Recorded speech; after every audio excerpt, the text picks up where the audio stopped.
ಎಂತ ಗೊತ್ತುಂಟಾ, ನಂಗೆ ಸುಮಾರು ಜನ ಮೆಸೇಜ್ ಮಾಡಿ ಕೇಳುದು, ನಮಗೆ ಮಂಗಳೂರಿದ್ದು ಮೀನ್ ಸಾರಿದ್ದು ರೆಸಿಪಿ ಮಾಡಿ ಹೇಳ್ಬೋದಾ ಅಂತ.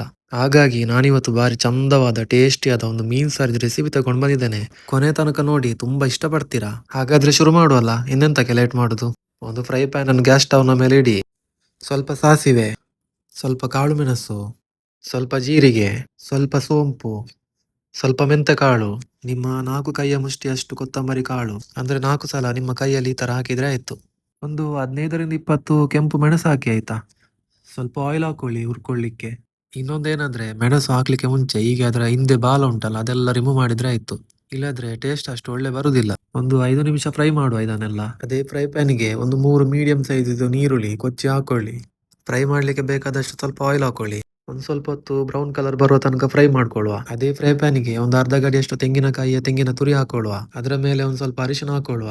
ಒಂದು ಸ್ವಲ್ಪ ಆಯಿಲ್ ಹಾಕೊಳ್ಳಿ. ಒಂದು 5 ನಿಮಿಷ ಫ್ರೈ ಮಾಡ್ಕೊಳ್ಳುವ. ಈಗ ಆವಾಗಲೇ ಫ್ರೈ ಮಾಡಿದ ಮೆಣಸು, ನೀರುಳ್ಳಿ ಮತ್ತೆ ತೆಂಗಿನಕಾಯಿ ಇದೆಲ್ಲ ಸಹ ಒಂದು ಮಿಕ್ಸಿಗೆ ಹಾಕೊಂಡು ಚಂದ ಮಾಡಿ ಬ್ಲೆಂಡ್ ಮಾಡುವ. ಬ್ಲೆಂಡ್ ಮಾಡ್ಕೊಳ್ಳುವಾಗ ಒಂದು 4 ಎಸಳು ಬೆಳ್ಳುಳ್ಳಿ ಹಾಕೊಳ್ಳಿ. ಈಗ ಒಂದು ಸಾರಿದು ದೊಡ್ಡ ಬಾಣಲೆ ತಗೊಳ್ಳಿ.